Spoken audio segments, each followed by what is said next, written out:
Big changes coming to the Kingsview model railway. Most of the yard here has been reduced back to the baseboard. We're going to iron out some of the bugs that we put in version 2. Hopefully version 3 will have a lot less bugs. Running your trains is always the most important thing. With expansion planned for this area, it was decided that we would rip up the existing 3-rail locomotive yard, and we'll expand this as we go along. So we'll see how this all transposes. I've been able to fix up some of the lumps and bumps that were from the original build. We had a flat spot, a high spot just here. We've sanded that out now, so that's a lot smoother, which will make transition from this track. It's going to come around a lot tighter, and then we're going to amalgamate some of these tracks and go up here. One of the things that we have done is we've pulled out this double slip that was over here. This has proved to be continually troublesome. As much as I've tried to make it work, the larger locomotives, larger New South Wales stock just don't like. How dare you! So what I've done today is I've smoothed out this area here. This had a little rise in this, which wasn't causing a particular issue, but the original curve that we set down here, which was in version 2 of the Kingsview yard, this particular curve here was just a little bit too tight for the larger locos, like the New South Wales 57 and 58s that have got like a 484 type configuration. Just here, the locos would come off. And also coming into the loco depot, I've actually now used these SL 88s and 87s, which are the largest radius in insel frog points. I've also put the small joiners between the frogs, not the frogs, the blades and the outer tracks on each side. This will also ensure that there's a good electrical connection across, when you switch these from each side.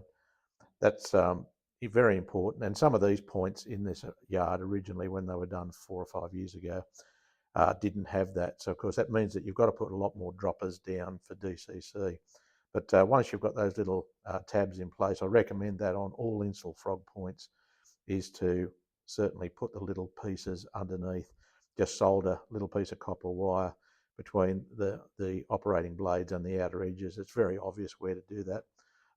And we'll continue on with the next phase of tightening up, not tightening up, but reducing this curve. And I'm also going to increase the storage back here with some new rolling stock that's on its way.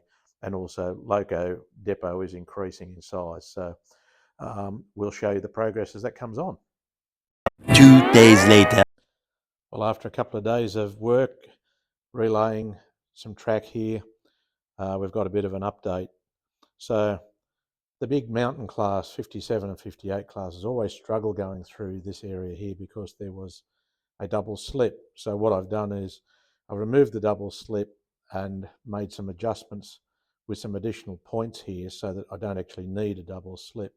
It was always designed so that you could go straight through or come straight in off the main and into this area here. But with a little bit of rejigging, I've decided that you just don't need to do that, particularly given that you've got the up main and the down main. It's very easy to come from Bythungra South up the down main and then through into the yard if you want to. So what I've also done is added 2 more storage lines, and I've also added a 4th goods loop, which I never had before. So I've now got a lot of extra storage as well. I've also got an additional storage road that runs parallel to the main loco depot feed as well, because I've got some new rolling stock coming hopefully towards the end of the year, and I want to be able to store some of the additional products that are coming when I'm doing running sessions. So it's running a little bit short of space. So this also gives me the ability to rejig this area here. I was never always completely happy with it, but I'm now able to have a good shed, and this road that comes down will feed that good shed as well. So over the next couple of weeks, we'll get into the scenery of this, reballast it, but for now, we'll keep it the way it is. We'll iron out any issues. I've still got point motors to fit, rewire them back in. Should work with the existing panel. I've got 6 spare switches, so I've got 2, 3, 4, 5, 6 points that will be automated. The rest will have hand throws on them. I really only automate the points that I can't reach. As you can see, it's a bit of a reach over here to the points, so putting point motors on those will make it a lot easier to operate when you're having a running session.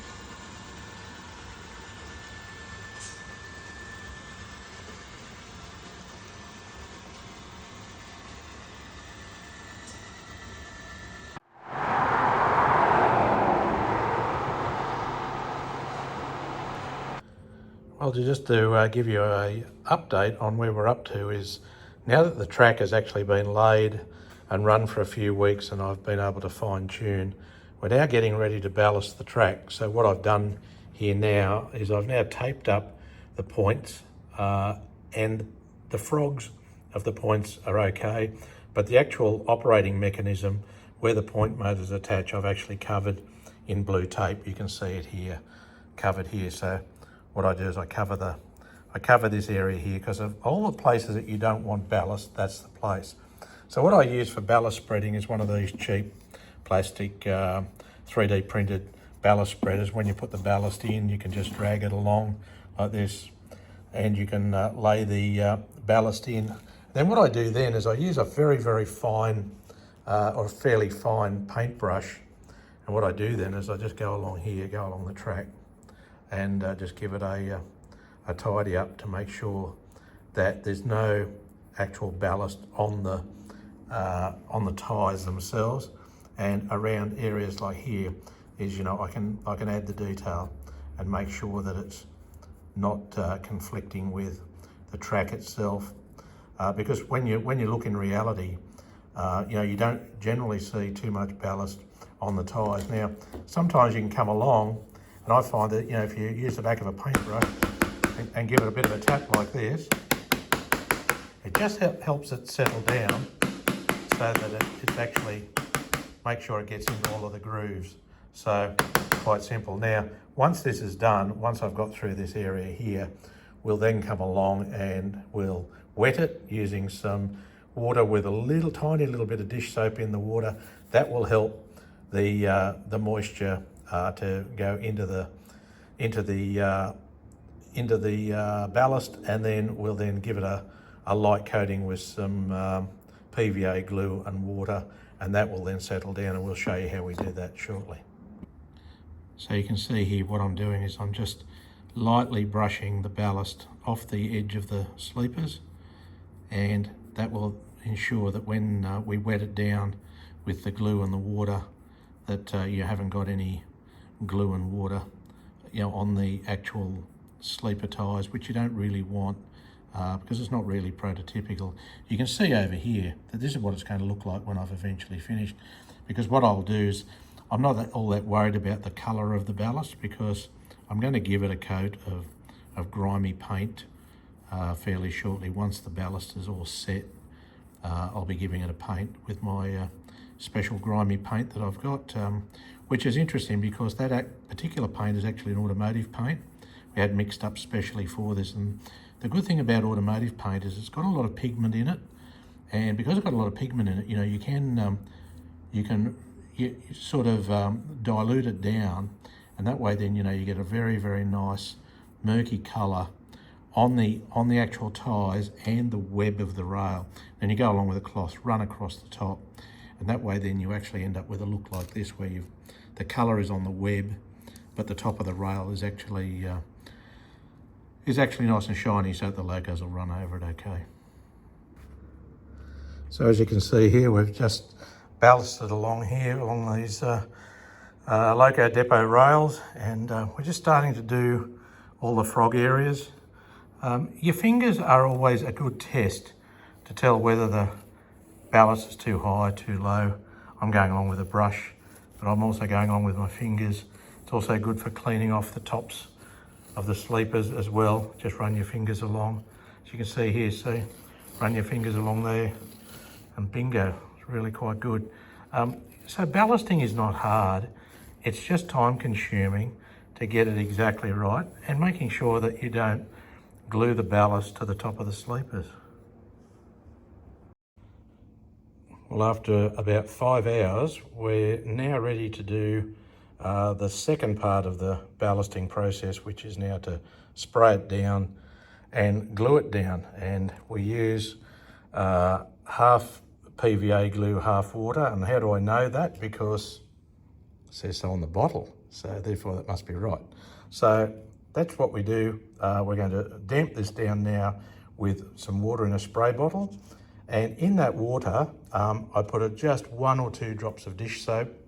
And that means that when the water sprays on, as you're going to see in the next video, you'll see how easy it is to damp it down and get it ready to ballast. So with the water, with a little bit of dish soap in it, you just simply damp down the track like this. Pretty hard to do one-handed when you're videoing at the same time, but you get the picture. Just damp everything down. And then it's just a matter with the 50-50 solution of laying down the water and the glue together, and that will then just seep into everywhere. And make sure that you keep it away from the mechanisms, the actual point actuating mechanisms. Here we have it all glued up, and we'll see how this dries off. You'll see a few white spots. That's just a little bit more solid glue than what is needed, but we'll go over that with a bit of water here shortly and dilute it, and it'll be fine.